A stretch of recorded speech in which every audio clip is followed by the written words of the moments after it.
Cecilia se sintió desamparada y en ridículo.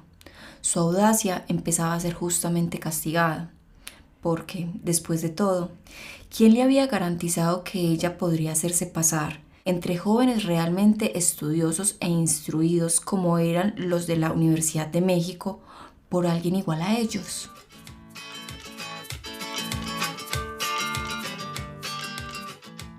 Un micrófono propio. En este podcast tocamos temas que pretenden afectar la sensibilidad de muchas personas. Hola, mi nombre es Sara. Y el mío es Daniela. Somos las voces que te acompañarán en un micrófono propio. Ya estamos en nuestro episodio número 4. Estamos también muy contentas de toda la recepción que ha tenido el podcast, de la recepción que han tenido los foros, muy invitados, invitadas a que debatamos, a que discutamos pues en estos espacios. Y también ya estamos perdiendo el miedo al micrófono, a comentar. Nos estamos soltando, ya no estamos tan primíparas en esto de los podcasts. En este episodio 4 elegimos un tema. Para mí es el más interesante de todo el repertorio de temas que tenemos para el podcast, porque es el que personalmente, digamos, más he vivido, ¿no? En mi transitar en la universidad. Y es que también es muy amplio, ¿no? Reúne a las mujeres y a la academia.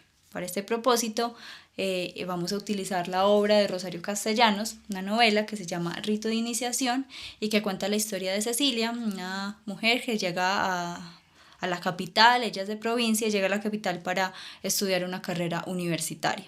Entonces Cecilia no solo tiene que adaptarse a ese cambio de ambientes, de lo que implica transitar de provincia a ciudad, a capital, sino que además tiene que enfrentarse a este panorama académico donde tiene básicamente dos opciones. O se adapta a la academia frívola, masculina, que de una u otra forma la excluye, la por debajea, se adapta a esas dinámicas, o empieza a disrumpir, ¿no? A romper como todo ese paradigma de lo académico y de la masculinidad, ¿no? Por eso también el título de la novela, Rito de Iniciación, porque habla del inicio, de la vida en general de Cecilia, pero en particular de su iniciación dentro de la academia, ¿no? Y cómo las dinámicas que hay allí conjugan un rito de iniciación para las mujeres. Y pues como venía diciendo Sara, nos vamos a encargar en este episodio de hablar de la mujer en la academia, pero no solamente la mujer estudiante, sino que también es muy importante pensar en la mujer profesional, la mujer como profesora, científica. Y a propósito de esto, hay un movimiento muy interesante que se llama No More Matildas o No Más Matildas en español. Pueden buscarlo en Twitter, es un hashtag. Y habla de Matilda Jocelyn Gage. En el momento de las sufragistas, ella denunció que realmente había mucha invisibilización a las mujeres científicas. Entonces, con este hashtag están circulando una pregunta muy interesante que es: ¿te imaginas qué habría pasado si Einstein hubiera nacido mujer? Entonces, se habla pues como que si hubiera nacido mujer no la hubiéramos conocido, no hubiera trascendido a lo que trascendió Einstein, y eso es lo que está pasando con muchas mujeres y ha pasado, científicas que han hecho descubrimientos realmente interesantes, pero se borran de los descubrimientos el mérito a su esposo o a sus compañeros de investigación, pero no quedan en la historia. Y esto no solo pasa con las científicas, sino que lo podemos trasladar a todos los espacios de la academia. Ser mujer en la academia implica un montón de cosas, que es justamente las que vamos a conversar hoy, y para eso están nuestras invitadas.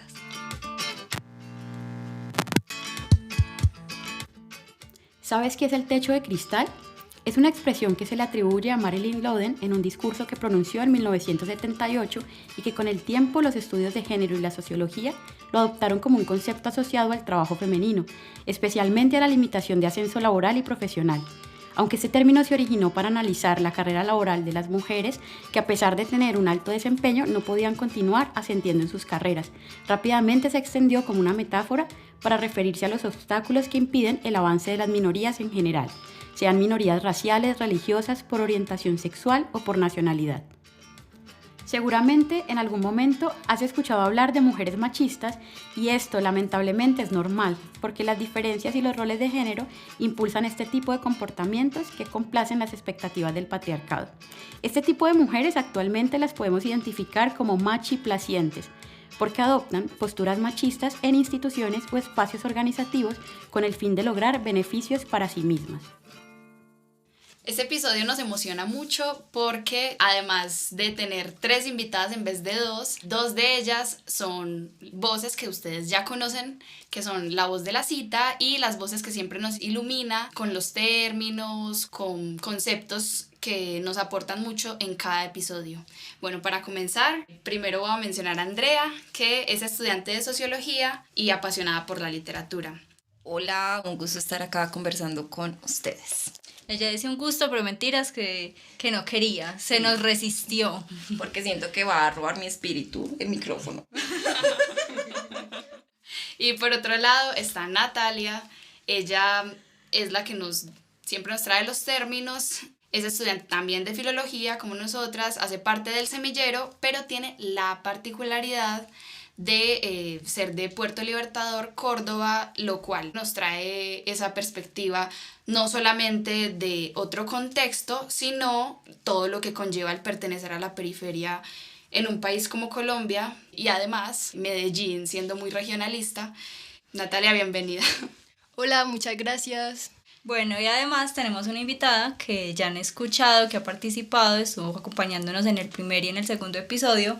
Se ausentó el tercero, pero la tenemos de vuelta. Y ella es Aleja, ella es magíster en literatura de la Universidad de Antioquia y muy interesante para la discusión de este episodio, es ya una profesional, una profesora, entonces su perspectiva nos suma mucho, ¿no? Desde el aspecto profesional.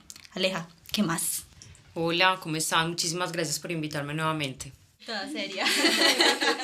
Y antes de que entremos en materia, yo pues quería preguntarles qué tal les pareció el libro, porque por lo menos a mí, de todos los libros que hemos leído, obviamente este tema es el menos perturbador y el libro me trajo también algo muy bonito, que es que siento que se reivindican 2 figuras muy importantes. Primero, la de Cecilia, que es la típica mujer, la típica niña de la que todos nos hemos burlado. Ella es un personaje femenino que es inteligente, imprudente, competitiva, parlanchina, orgullosa, torpe y además su intento por hacer parte de la sociedad, de las personas, de conseguir amigos, pues parece que fuese hipócrita, ¿cierto? Entonces, evidentemente no es un personaje que haya sido pues como retratada humanamente en los libros, sino desde un papel muy estereotípico. Además está también el estereotipo de la tía, que es la típica tía solterona, rica, que es una egoísta porque no tuvo marido ni hijos a los que darle pues todas sus pertenencias, entonces no se merece sus pertenencias, ¿cierto?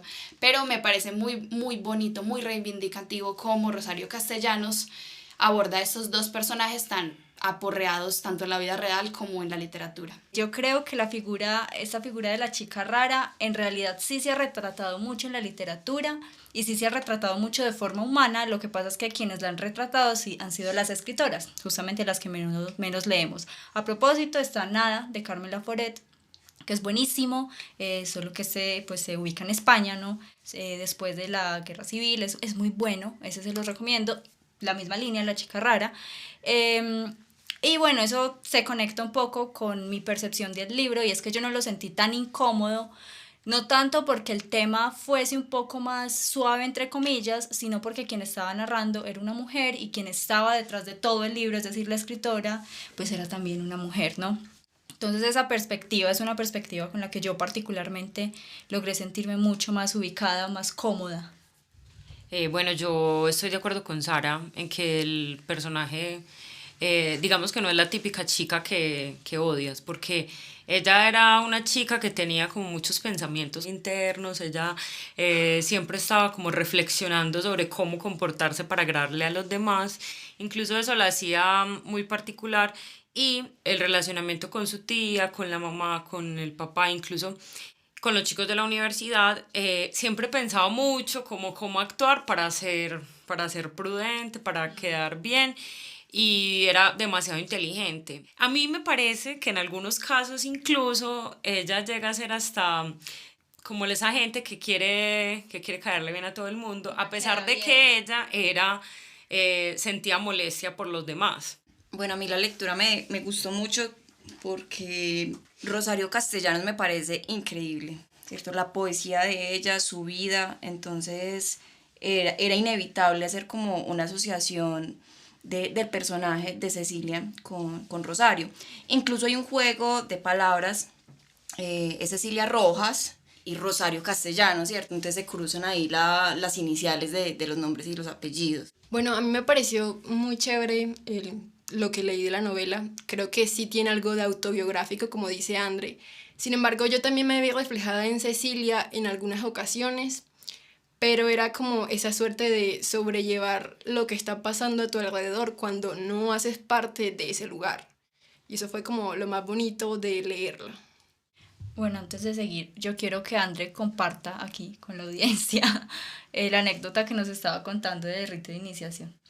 Bueno, es que estaba leyendo, pues como buscando información y me encontré como un dato curioso porque Rosario no quiso publicar el libro y que fue en 1996, si la memoria no me falla, que se terminó como el alquiler de un lugar donde tenían como todo el material de ella. Y el hijo encuentra el manuscrito de más de 400 páginas. Entonces ahí es que deciden como publicarlo. Gracias, André, pero hablemos pues como de esos momentos de la vida de una mujer en la academia, ¿cierto? El antes de entrar a la universidad, el durante, que es como estudiante, y ya pues el después, que ya es una profesional o si decide ser profesora, etcétera, ¿cierto? Pensemos qué es lo que sucede, qué es lo que la sociedad le exige a una mujer, esas expectativas de la sociedad, de la familia, de ella misma, que pudieron ver pues en la novela y también ustedes desde su perspectiva, que también es muy importante. Yo quisiera decir que esos 3 momentos que menciona Dani están muy marcados. No están separados, digamos, pues como por capítulos o algo, sino que uno ve exactamente dónde empieza a transcurrir cada uno de los momentos. En el principio, ella es una chica muy complaciente, sin embargo, no alcanza a llenar las expectativas de la mamá ni del papá, entonces está como en un limbo.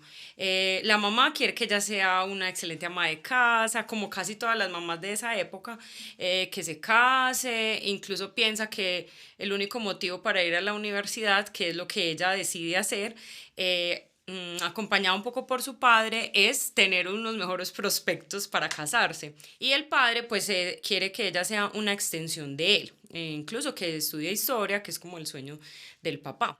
Además, es muy curioso que, o sea, no es solo una expectativa familiar, sino que uno entiende que también es una expectativa social, la idea del matrimonio y de ser madre antes que académica y profesional, porque cuando ella llega a inscribirse, inclusive sus compañeros, uno en particular que odiamos, y yo creo que todas vimos ahí la cara de alguien de nuestras cohortes en ese hombre, y es que él le dice algo así como que estás estudiando mientras consigues un marido, ¿cierto? O sea, claro, asume que ella no está ahí realmente para hacer lo que él sí va a ser, un académico.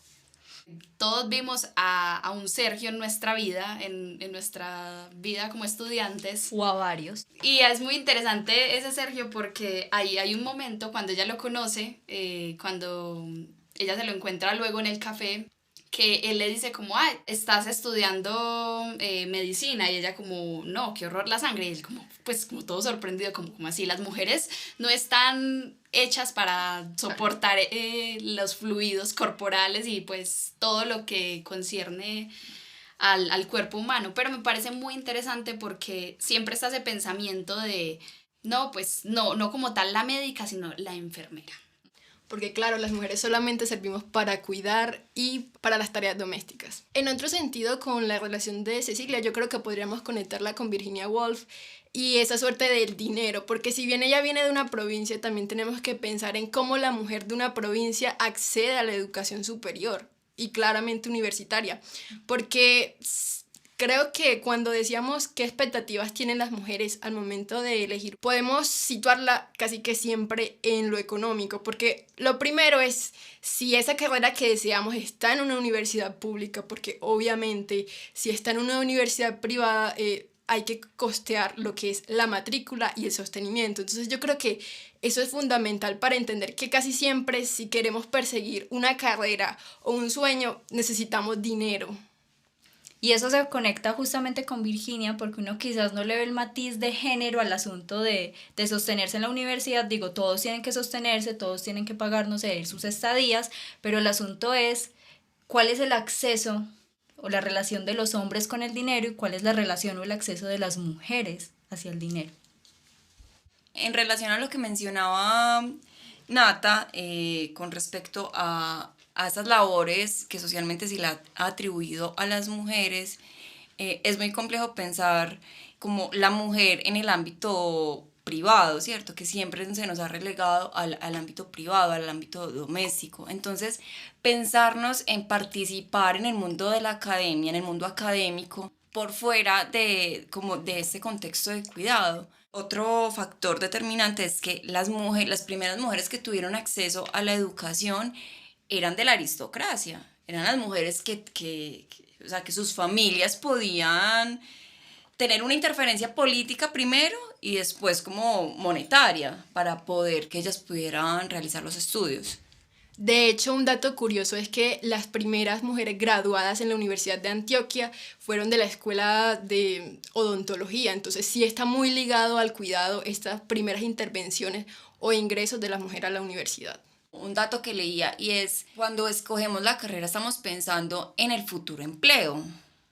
Entonces, ¿en qué ámbitos nos vemos como desenvolviendo esta vida profesional? Pues de hecho es muy particular eso que dices porque cuando estamos persiguiendo ese sueño, a mí me pasó que era como, bueno, se esperaba que estudiara una ingeniería porque en el pueblo hay como, no sé, empleo para eso. Y era como mi papá pensando en filología, ¿qué es eso? Y luego cuando se enteró es como que, diablos, esta muchachita se va a morir de hambre.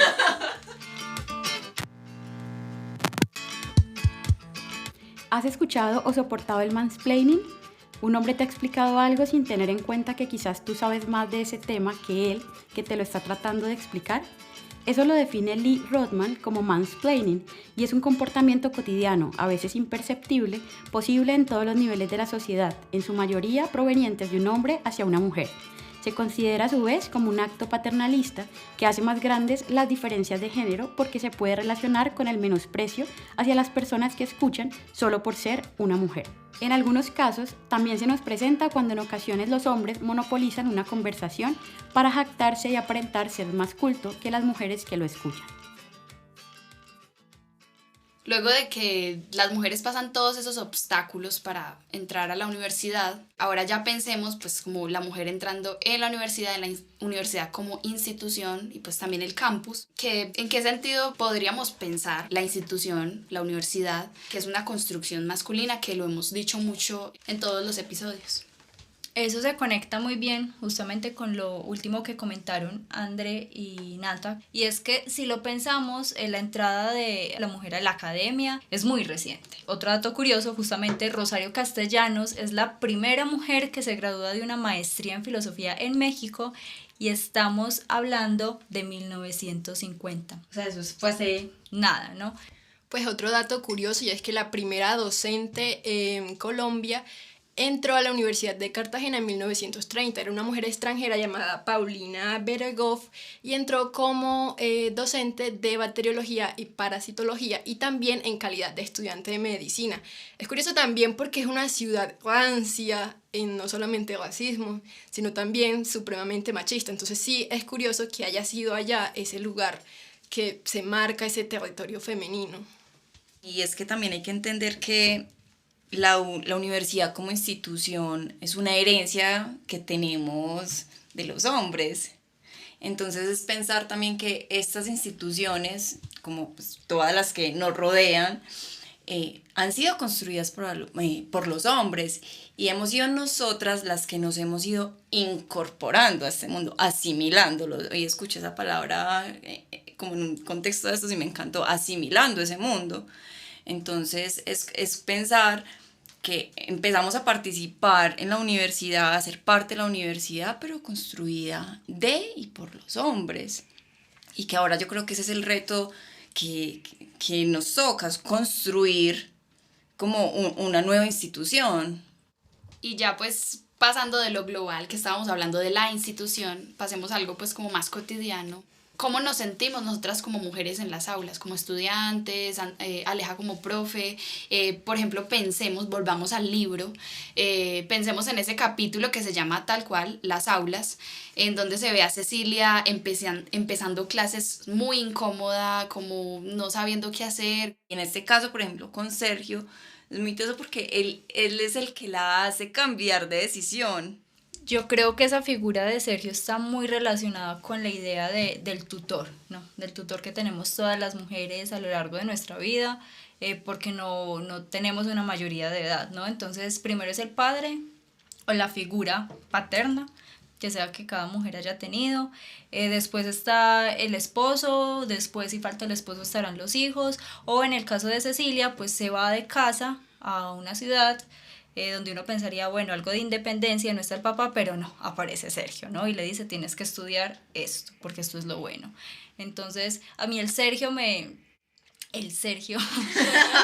genera muchos conflictos y a la vez como mucha cercanía con Cecilia, porque a lo largo de mi proceso en la universidad me encontré con una cantidad de Sergios impresionante que justamente cuando yo llegué en mis primeros semestres, ahora pues ya esos Sergios, pues, ya entendí que no son nada, pero al comienzo era muy teso porque yo llegaba de un pueblo súper ingenua, algo parecido a Cecilia, de 17 años recién cumplidos, o sea, me deslumbraban muy fácilmente y yo veía a estos Sergios como algo que yo nunca iba a hacer, ¿saben? Como lo que yo nunca iba a conseguir, y esos Sergios a su vez me generaban esa sensación de no pertenencia, de yo no me parezco a ellos, entonces no debería ni merezco estar acá. Y hablando también desde la experiencia personal en el pregrado y en el posgrado, los hombres se encierran en discusiones donde no dan espacio para que las mujeres participemos. Eso acarrea muchas problemáticas para la institución, para la universidad como institución, pero sobre todo para nosotras, porque pues yo siento que en muchas mujeres es un complejo de inferioridad. O que a veces menospreciamos lo que tenemos para decir, porque creemos que ellos tal vez lo puedan decir mucho mejor que nosotros, así sea repetir con casi comillas lo que dice un autor, o sea, no ni siquiera hacer un análisis de lo que el autor está proponiendo, sino repetirlo como loras, como lo hacen muchos compañeros de la universidad, como lo decía Sara, como lo hacen muchos Sergios. Bueno, yo me identifico un poco con lo que dice Sara y también pues la experiencia que tiene Cecilia en el libro. Sin embargo, yo identifico algo en estas situaciones particulares y es que hay una intensa mirada masculina sobre la mujer. Entonces digamos que una entra a la academia y yo por lo menos también tenía 17 años cuando entré y me vi que casi todos los profesores de literatura pues sí eran hombres y yo con mi cara de niña que hasta el día de hoy me persigue pues es tipo como que me ven súper niña y como que no tengo nada que decir. Y mis compañeros, yo sé que en el fondo también lo perciben. Y eso creo que lo confirmé porque, entre otras cosas, yo tengo el síndrome de la impostora. Nada de lo que hago me satisface. Entonces fue tipo, yo todo primer semestre no decía nada. Y entrando segundo ya era como que estaba mucho más confiada y empecé a hablar mucho y recuerdo que iba por el pasillo y un compañero me dijo, oye Natalia, ¿y en qué momento te volviste tan inteligente? Yo me quedé, marica, ¿cómo así? Ay, Sergio. Pero ¿sabes qué, Nati? También está lo contrario. Es las que hablamos mucho o tenemos un carácter muy fuerte, entonces que somos las mandonas, qué pereza esa vieja que nunca se calla, porque para ellos lo más cómodo es que los dejemos en sus conversaciones, nos sentemos y sonriamos. Claro, porque cuando ellos tienen carácter son los líderes, los intelectuales, pero cuando una mujer tiene carácter es la mandona, la cansona, la solterona. Eso me recuerda un artículo que leí en Brujas, las mujeres escriben, que hacía referencia como a la herencia griega. Y entonces en este artículo menciona como todas las virtudes están en femenino, ¿cierto? Entonces, la libertad, la sabiduría, La belleza. pero ¿quiénes son los que la poseen? Los hombres. Entonces, el hombre es el libre, el sabio, entonces es como una contradicción ahí también, como cómo se considera virtud, pero ¿quién es el que la posee? Sigue siendo pues la musa y el artista, ¿cierto? El artista hombre. Y yo quería pues como ya meterme un poco, hacer una pregunta específicamente a Andrea, que pues aulas no solamente es el salón de clases, ¿cierto? También hay otros eventos académicos como por ejemplo las salidas de campo. Y yo le quería pues como preguntar, porque somos filólogas y no salimos, solo salimos a la biblioteca. Y cuando mucho es jardín botánico. Eso.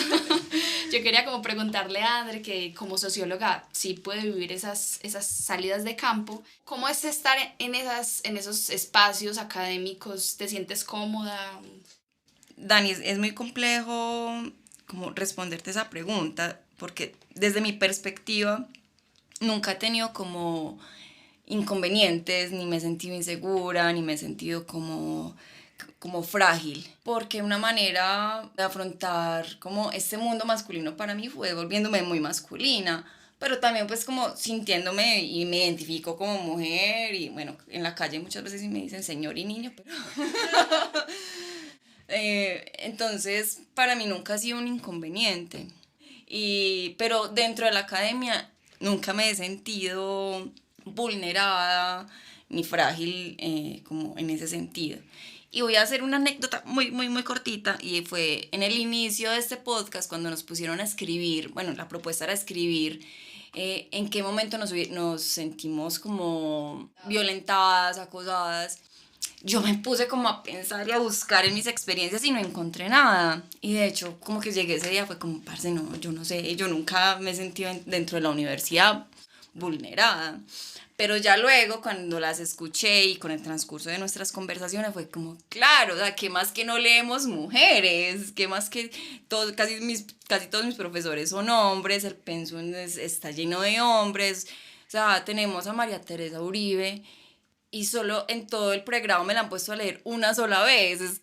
Pero de eso mismo se trata la visibilización de estas problemáticas, de que las hemos vuelto tan normales, tan cotidianas, que ni siquiera nosotras, que tenemos de pronto una apertura más grande hacia el género, las podemos ver claramente. Andre menciona muchos aspectos muy importantes que se pueden desglosar y que quizás lo hagamos, pero a mí me interesa que nos detengamos en uno especialmente, y es en ese asunto de la representatividad. A mí me genera como mucho estrés que estudiando literatura, las mujeres que he leído, las que conozco, las que tengo en mi librero, las he buscado yo.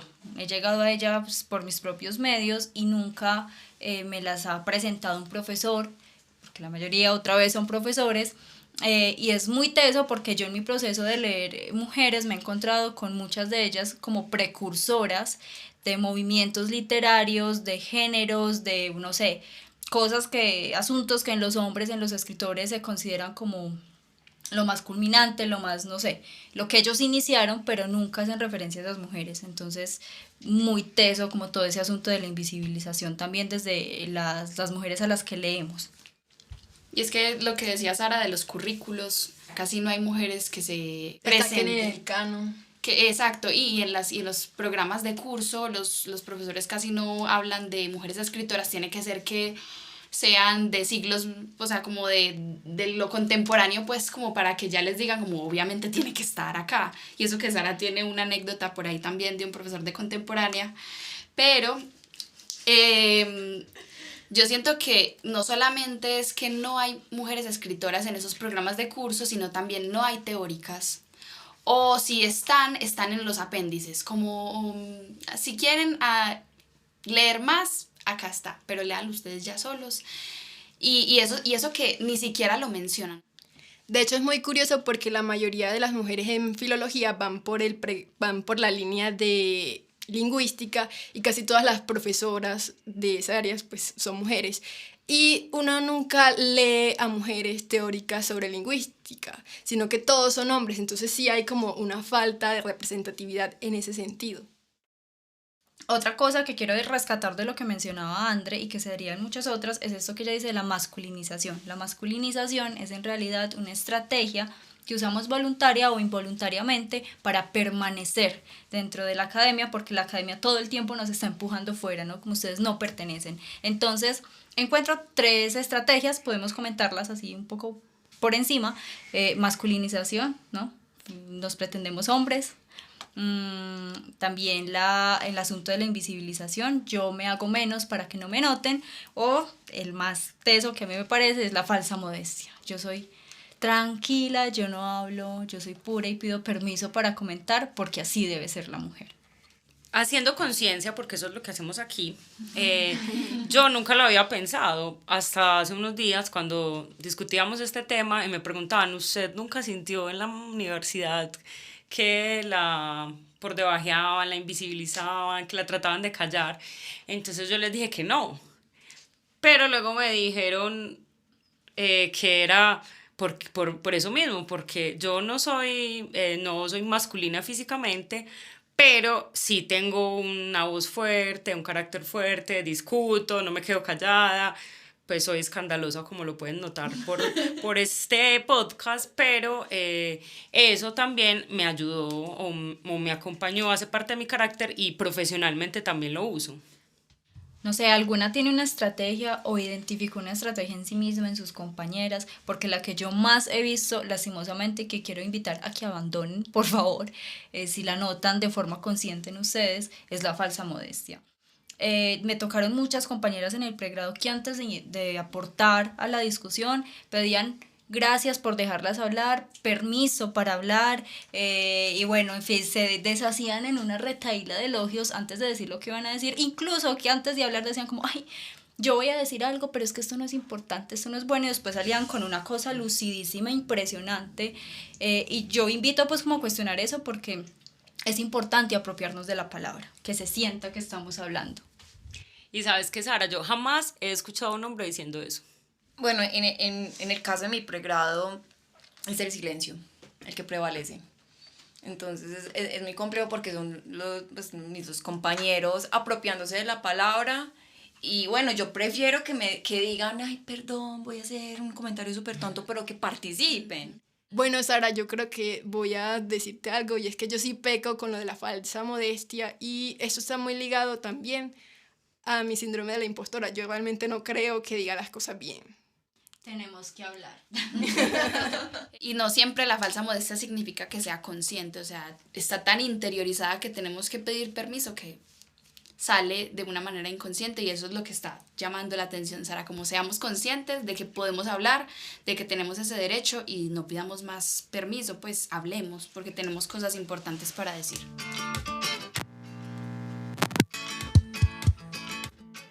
¿Sabías que para una mujer ganar el mismo dinero que un hombre debe trabajar de media a 2 horas más cada día? Esto se le conoce como brecha salarial y consiste en la diferencia salarial entre hombres y mujeres. De hecho, a nivel mundial se tienen cifras de que los hombres ganan en promedio un 23% más que las mujeres, aun cuando éstas realizan labores iguales o similares, y sin contar que éstas están expuestas a condiciones laborales diferentes, en algunos casos más precarias como trabajos de medio tiempo o que les impiden cumplir con horas extras por actividades de cuidado en las familias. Luego de hablar de la mujer durante la academia, ya seguiría pues como lo que sigue después de la universidad. La graduada en este aspecto es Aleja, que nosotros seguimos siendo estudiantes en formación, entonces la vamos a exprimir. ¿Cuáles son los obstáculos ya como una mujer profesional y en específico como una profesora que vives en este ámbito académico? Bueno, aquí les quiero contar una anécdota. Cuando yo ingresé a un trabajo, me dijeron que por favor me cubriera los tatuajes y me quitara el piercing de la nariz. Pues me dijeron de una manera muy amable que si tenía algún problema con hacerlo. Y mi respuesta fue, ¿por qué tengo que hacer yo esto si el profe de educación física viene con sus tatuajes y sus piercing a la vista? Entonces la respuesta parafraseada, porque ahora no la recuerdo muy bien, fue, porque él es un hombre y él da educación física. Entonces esto en un ámbito donde los estudiantes son adolescentes, son niños, es promover mucho más el machismo. Y bueno, eso fue un caso aparte y se resolvió pues de manera muy asertiva, con obviamente que yo dije que no lo iba a hacer, pero bueno, después eso no fue un impedimento y me empezaron a valorar por mis aportes como docente.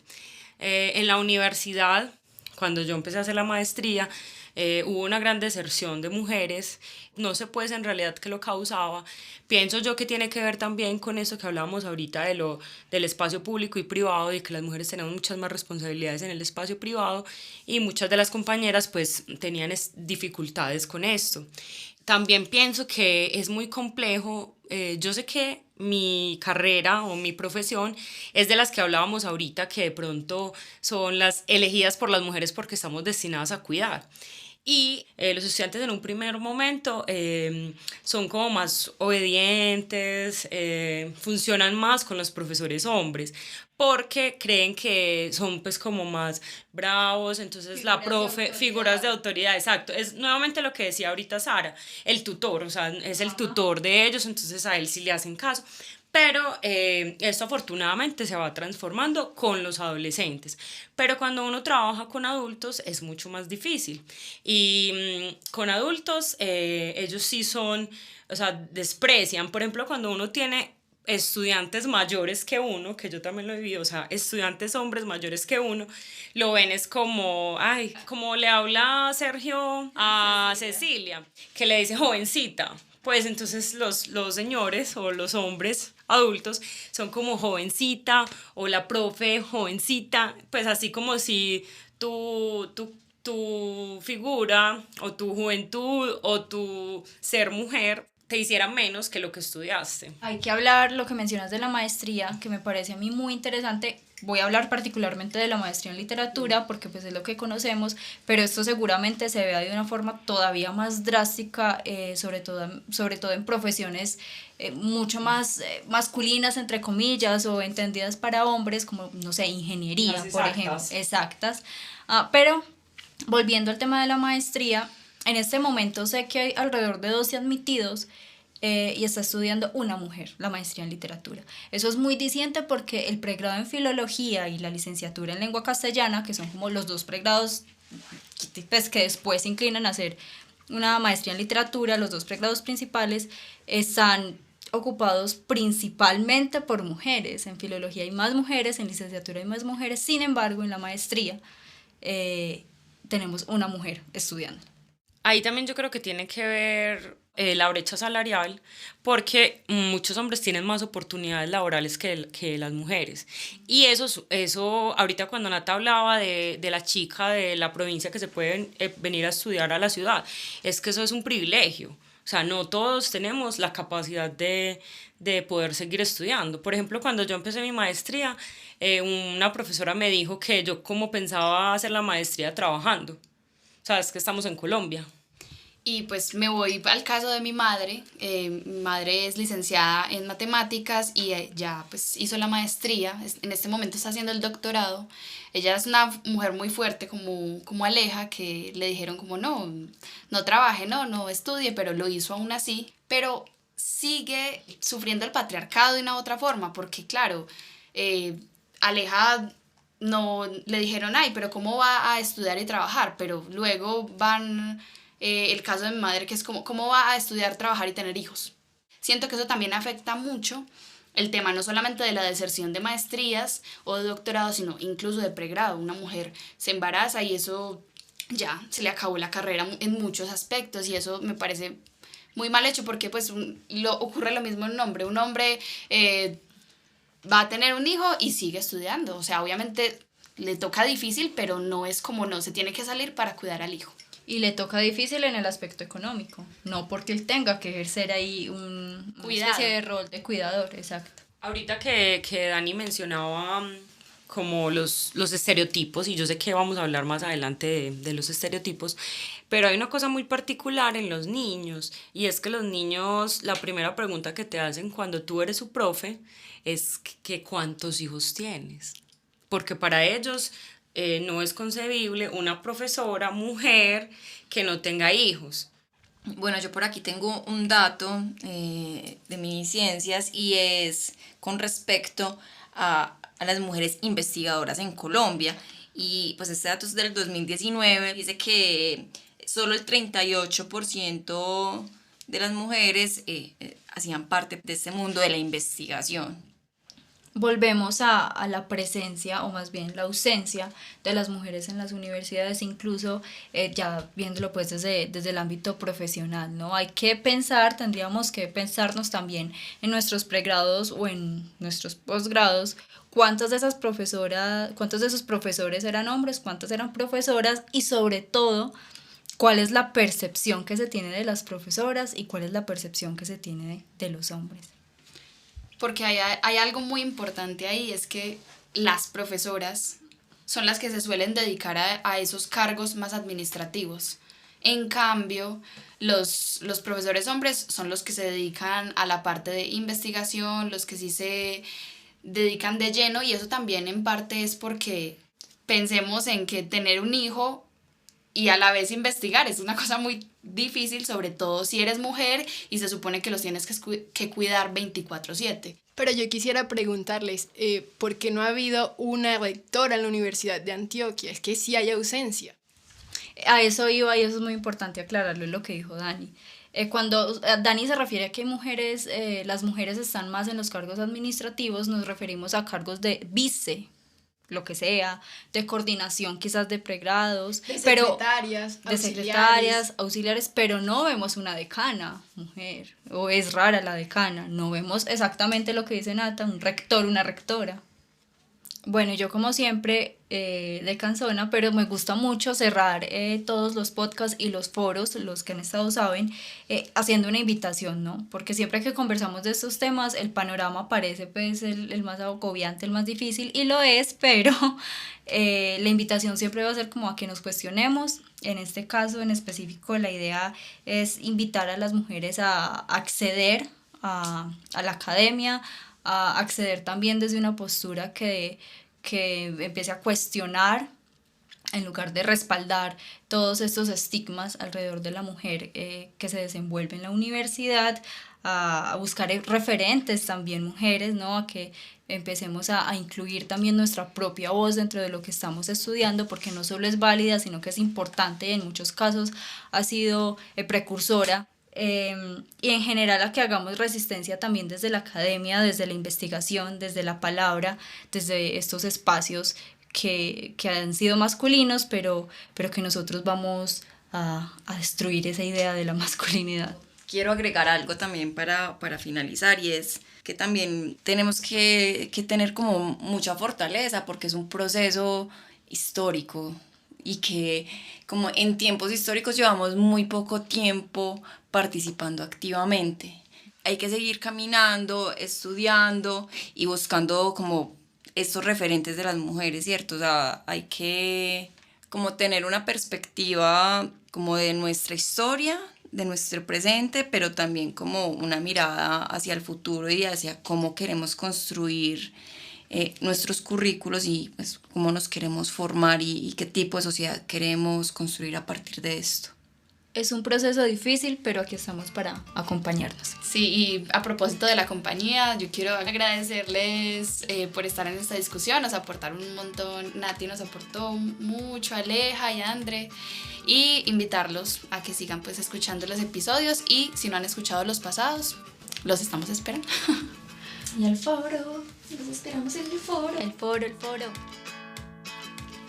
Bueno, ahora los dejamos con las recomendaciones, que en esta ocasión es Aleja la que nos las da, y que ampliarán desde otros formatos, otras obras, películas, etcétera, el tema de este capítulo.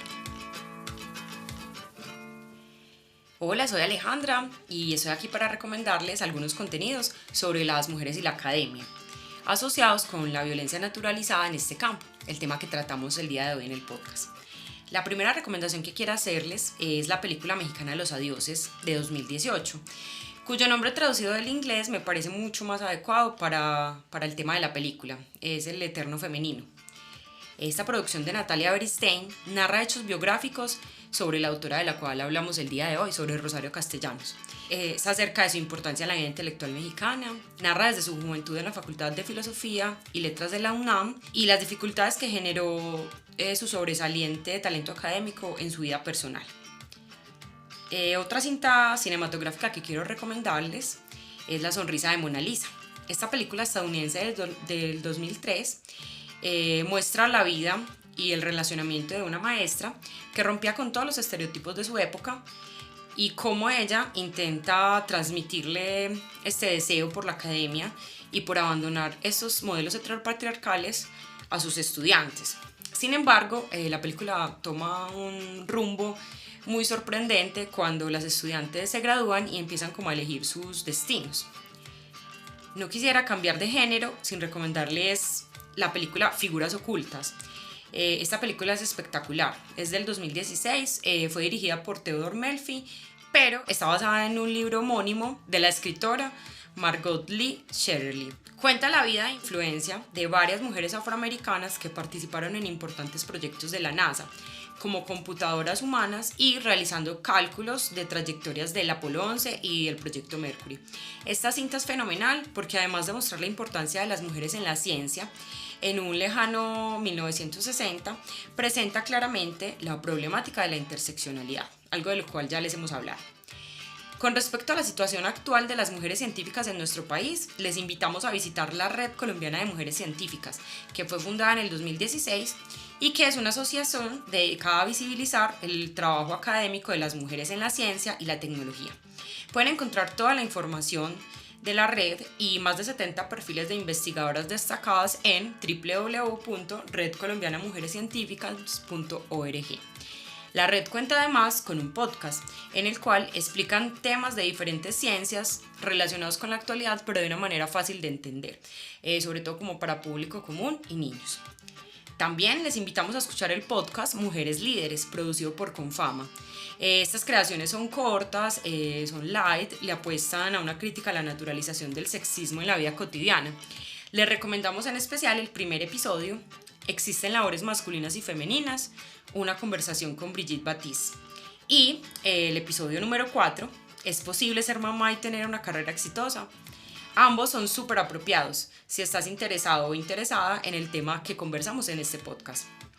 Por último, y no menos importante, les compartimos un fragmento de la tesis de la autora homenajeada en este episodio. Es un fragmento de Sobre cultura femenina. Además, invitándoles a leer el texto completo. Abro comillas. Los hombres, que desde épocas inmemoriales se han considerado a sí mismos los únicos servidores de la divinidad, han visto en la mujer un obstáculo, el más formidable quizá, para el cumplimiento de su misión y han hecho de ella y del peligro que representa casi un mito. Es la Eva por la que se pierden los más bellos paraísos. Es la Dalila que corta los cabellos en que reside la fuerza. Es la Salomé que decapita las voces proféticas que claman en el desierto. Hay que luchar contra ella. En la lucha han recurrido a las más diversas armas, desde el directo y elemental tizón encendido que blandiera Santo Tomás contra la seductora cortesana, hasta el hecho más sutil, pero no menos eficiente, de elaborar un sistema ético, el de Kant, que llevado a sus últimas consecuencias, como lo hizo Weininger, hace de la maternidad el pecado más monstruoso y de la madre un ser que está fuera de lo estrictamente humano. Cierro comillas. Espero que disfruten de todos estos contenidos y hasta una próxima ocasión. Esta iniciativa hace parte del proyecto Promotores de Bienestar de la Universidad de Antioquia. Es producido por la línea Mujeres y Literatura del Semillero de Investigación en Literatura. La musicalización y edición a cargo de Sebastián Franco, Eni Puntillo y la identidad visual a cargo de Fade Lazo. Si has experimentado violencia sexual o de género en la UDA, dirígete al bloque 22, oficina 402. Allí te atenderán profesionales del Departamento de Promoción de la Salud y Prevención de la Enfermedad. También puedes acercarte a la Coordinación de Bienestar de tu unidad académica. Otras opciones son la Línea Nacional de Orientación a Mujeres 155, la Línea 123, Módulo Mujer, el Centro de Atención a Víctimas de la Fiscalía, contacto 444-6677, extensión 3151 para niñas y adolescentes. En hospitales e IPS atienden la emergencia y aseguran las muestras, realizan exámenes de laboratorio, garantizan anticoncepción de emergencia y aseguran tratamiento para ITS y VIH-Sida. En caso de menores de edad, se debe dar aviso a ICBF o a la Fiscalía.